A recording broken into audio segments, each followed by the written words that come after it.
Andrea Cincetti, allora, la volta scorsa sei uscito un po' arrabbiato dal campo, questa volta sicuramente le cose sono andate diversamente. Sì, arrabbiato, contrariato, perché poi vogliamo tornare, torniamo lì, torniamo a una gara che ci ha visto sconfitti, che ci ha visto lottare, una gara in cui abbiamo visto una diversa applicazione del regolamento, cioè una nuova applicazione, un cambiamento in corso di ciò che è scritto come regolamento di questo gioco. Perché se andiamo poi a definire una chiara occasione da rete da ultimo uomo, è giusto che ci sia l'applicazione con l'espulsione del calciatore al primo o all'ultimo minuto di una gara, indipendentemente dall'esito che ha questa. E questo è chiaro, non lo posso tollerare perché non è giusto. Ma la scorsa partita ho assistito anche, ma perché poi è spiacevole parlare, poi abbiamo sentito una bestemmia, si è sentita.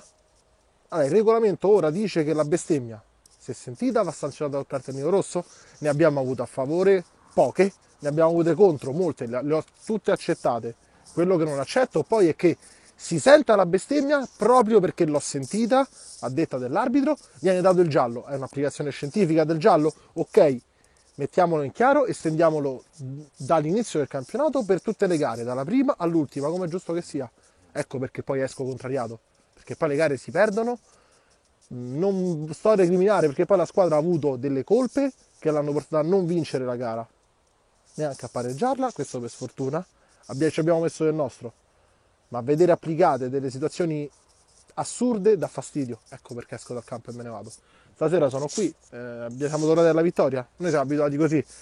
Solitamente a un passo falso segue sempre una nuova vittoria, perché poi non ci scoraggiamo, vogliamo continuare a fare la rincorsa, vogliamo continuare a inseguire ormai le fasi finali e il successo, perché poi è quello a cui punteremo, perché poi la Gobert proverà a vincere il campionato, considerato poi che ci riuscirà una squadra sola, quindi poi non è così semplice, ma siamo certi che non è impossibile, questo lo so.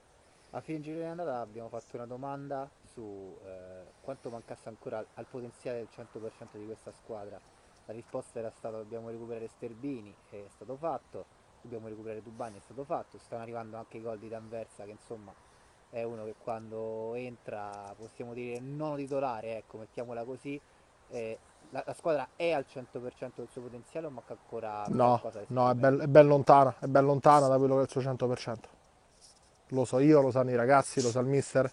Siamo ancora lontani da quello che è tutto il nostro potenziale. Abbiamo bisogno di una crescita di gioco, una crescita soprattutto a livello mentale. Dobbiamo essere più intelligenti, più cattivi, più determinati e determinanti nei momenti decisivi dei campionati. Con questo dobbiamo crescere, ma sono abbastanza fiducioso, riusciremo credo ad arrivare a questo. E poi ci sarà da divertirsi.